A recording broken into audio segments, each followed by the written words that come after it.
salam guys. Lama tak bersiaran ya. Apa khabar korang? Harap korang semua sihat-sihat selalu ya.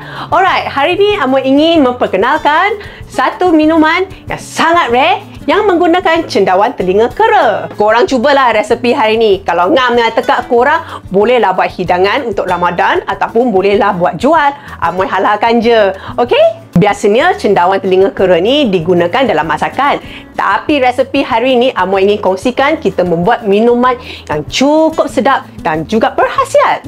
Cendawan telinga kera ni Amoy dah cuci bersih-bersih ya. Antara kebaikannya juga termasuk memperbaiki aliran darah, baik untuk jantung, buah pinggang dan hati, mengurangkan kolesterol dan juga darah tinggi. Pantang larangnya, orang yang mengandung, orang baru bersalin, yang lepas operate tak boleh minum atau makannya sebab ia boleh cairkan darah. Siapa pernah terfikir ya guna ni buat minuman? Rasanya macam cincau, bahkan lagi sedap dari cincau. Bahan-bahannya sangat mudah ya, cendawan telinga kera, daun pandan dan gula merah. Itu je. Okey, sekarang kita blendkan ya. Tambah sedikit air ya. Okey, yang ni kita blend cukup hancur dan lerai je. Jangan blend terlalu lama sampai dia jadi macam gumpal dan berlendir ya.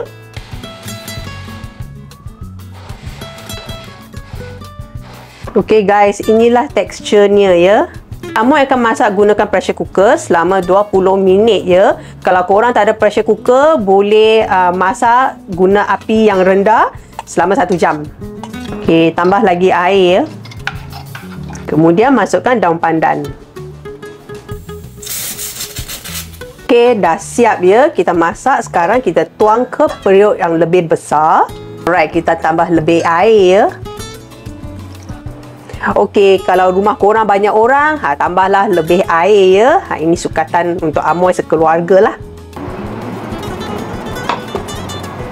Sini kita masak balik sampai dia panas, baru kita tambah gula ya. Korang tambah gula merah secukup rasa ya. Jangan lupa gaul. Okey, korang gaul sampailah gula cair, tunggu sejuk, dah boleh minum lah. Okay, dalam bekas ni Amoy buat semalam. Lepas sejuk, kita simpan dalam peti ais Oh, kita minum sejuk-sejuk. Memang sedap, nikmat, segar.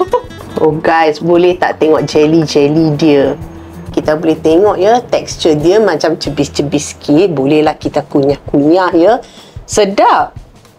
Okay guys, beginilah perkongsian hari ni dari Amoy.